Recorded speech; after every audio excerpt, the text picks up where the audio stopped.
स्वागत है दोस्तों आपका मेरे YouTube चैनल में। और जैसे कि आपको पता ही है हमारी सीरीज़ चल रही थी और उस संदर्भ में मैं आपके सामने आया हूँ। और इससे पहले मैंने आपको टॉपिक दिया था मॉडर्न हिस्ट्री का, जो आपका गांधी ईरा है। जो गांधी ईरा में हमने बेसिकली देखा था उसमें जब गांधी जी भारत आगमन होता है, ठीक है, वैसे 2 अक्टूबर 1869 को जन्म होता है। फिर उसके बाद जो इंग्लैंड जाते हैं हिस्ट्री की पढ़ाई करने, और उसके बाद आपका वो पढ़ते हैं वहाँ पे और लॉयर की पढ़ाई करते हैं। फिर उसके बाद भारत आ जाते हैं, ठीक है। तो आना जाना चलता रहेगा। फिर अपनी वाइफ को लेके जाते हैं। वो 13 साल और 6 महीने में उनकी शादी हो जाती है। फिर उसके बाद आगे मैंने आपको बताया था, फिर वो 1893 में दादा अब्दुल्ला केस लड़ने जाते हैं साउथ अफ्रीका, और वहाँ पे रह जाते हैं। फिर फाइनली 9 जैन 1915 को वो भारत आते हैं, और उसी में हम मनाते हैं कौन सा, भारतीय प्रवासी दिवस। और उसमें देखेंगे क्या बोलते हैं, उसके बाद 3 मूवमेंट चलते हैं, चंपारण, अहमदाबाद, खेड़ा, और आपका फिर 1990 और रिवोल्ट एक्ट, जलियांवाला बाग कांड, और फिर आपका खिलाफत आंदोलन। तो वो टॉपिक भी है, वो आपको मैं कल या परसों प्रोवाइड करा दूंगा, जो 1919 से लेकर 1947 के बीच हुए हैं। चाहे वो जो रेवोल्यूशनरी मूवमेंट है और इंडियन नेशनल के जितने मूवमेंट है, ठीक है। तो उसको भी स्टार्ट करेंगे थोड़ा नेक्स्ट टॉपिक में दूंगा आपको। और उससे पहले मैं आपसे बात करने वाला हूँ एक प्रसिद्ध जो विश्वविख्यात इंसान है, जिन्होंने अपनी क्या बोलते हैं रचनाओं से, अपनी कहानियों से बिल्कुल हिंदी साहित्य को एक ऊंची दौर में ले गए हैं, ठीक है। जी हाँ, मैं बिल्कुल बात कर रहा हूँ हिंदी उपन्यास के सम्राट कर्ता मुंशी प्रेमचंद जी की। तो उसके बारे में मैं आपको कुछ फैक्ट बताऊंगा आज मुंशी प्रेमचंद जी के बारे में, उनकी कहानियाँ और उनकी जो रचनाएं हुई हैं उनके बारे में आज डिस्कस करने वाले। आई होप आपको ये पसंद आएगा। तो मैं आप मुंशी प्रेमचंद जी के बारे में बात बताता हूँ आप। तो मुंशी प्रेमचंद जी का अगर हम जीवन परिचय देखें तो मुंशी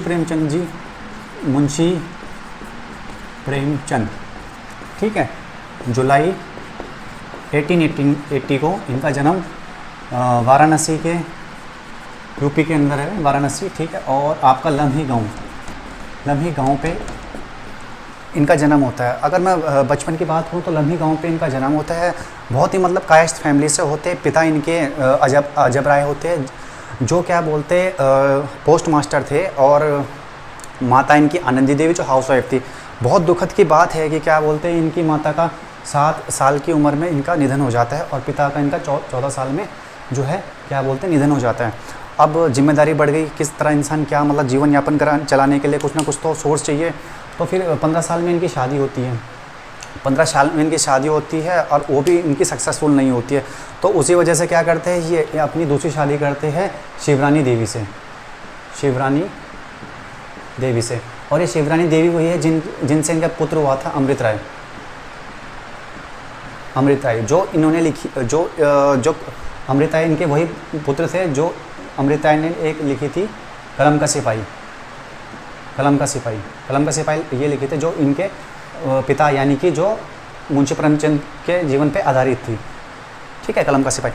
अच्छा, मैं अगर बात करूं तो इनकी आप अगर इस टाइम देखिए तो इनका बहुत मतलब, चाहे वो कहानियाँ हो, कहानी संग्रह हो, चाहे रचनाएं हो, बहुत प्रसिद्ध है, विख्यात है वो हर विश्व में।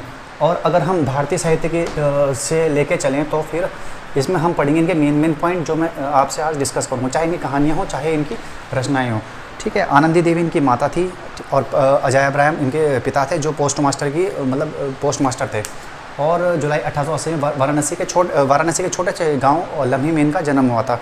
और ये सबसे इनका मेन चीज़ ये है कि ये बहुत ही मतलब प्रसिद्ध थे, विश्वविख्यात थे। ये उर्दू और हिंदी भाषा में पत्रिकाएं लिखा करते थे, ठीक है। और अब हम चलते हैं इनकी रचनाओं के बारे में, ठीक है। अगर मैं रचनाओं की बात करूं तो इनकी गोदान, ठीक है, फिर गोदान, गबन, कर्म भूमि, बड़े घर की बेटी, सौत, सज्जनता का दंड, ठीक है, पंच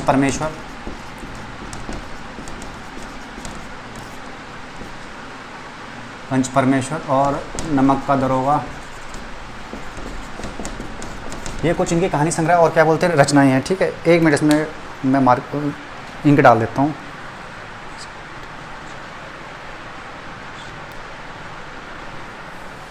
ठीक है। फिर उसके बाद आते हैं हम मुंशी प्रेमचंद की और कहानी में, ठीक है। निर्मला, ठीक, कायाकल्प।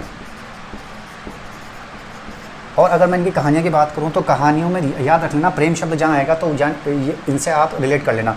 अगर मैं कहानी की बात करूँ, प्रेम पच्चीसी, प्रेम प्रतिमा, प्रेम द्वादशी,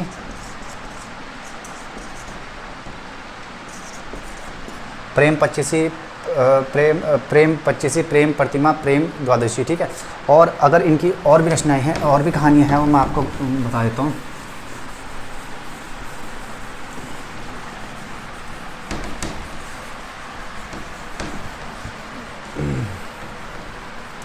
और इसके बाद आपके आएगा नमक का दरोगा,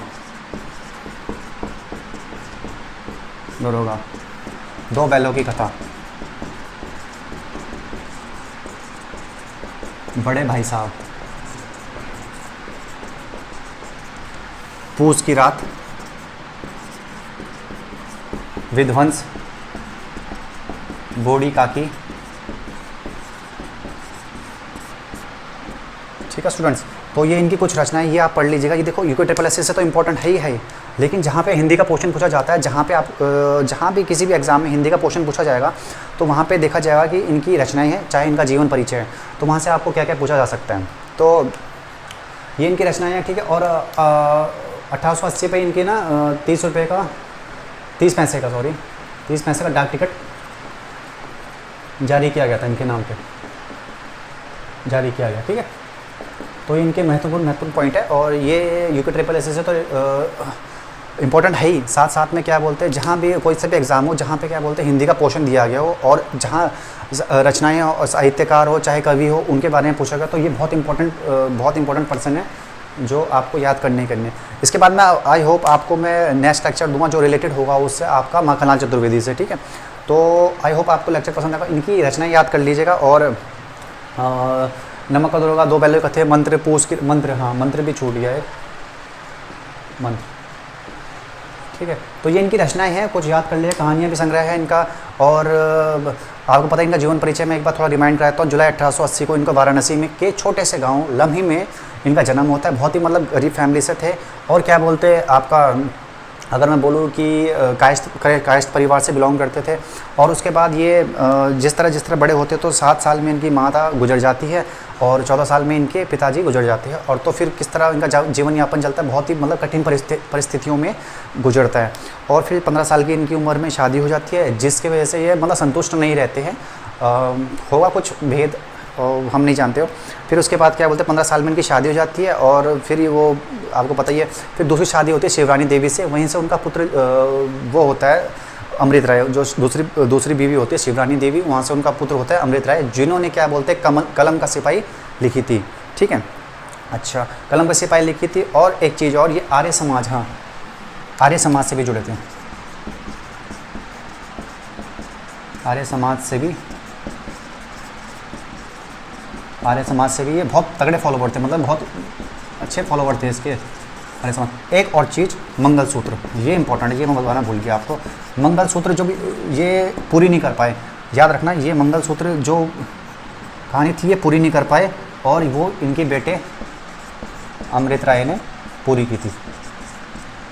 उनके बेटे क्या अमृत राय ने इसको पूरा किया था, याद रखना। ये लिख रहे थे तो लेकिन पूरी नहीं कर पाए थे इसको, ठीक है, लेकिन वो अमृत राय ने पूरी की थी। तो आई होप ये फैक्ट्स थे कुछ जीवन परिचय के बारे में और जो उनकी रचनाएं और कहानियाँ हुई हैं। सो आई होप आपको पसंद आई होगी ये रचनाएं। और मैं नेक्स्ट चैप्टर में आपको क्या बोलते हैं, आपको मुंशी वो जो माखनलाल चतुर्वेदी है उसके बारे में आपको बताऊँगा, ठीक है स्टूडेंट्स। तो थैंक यू, अगले लेक्चर में मिलता हूँ आप, थैंक्स।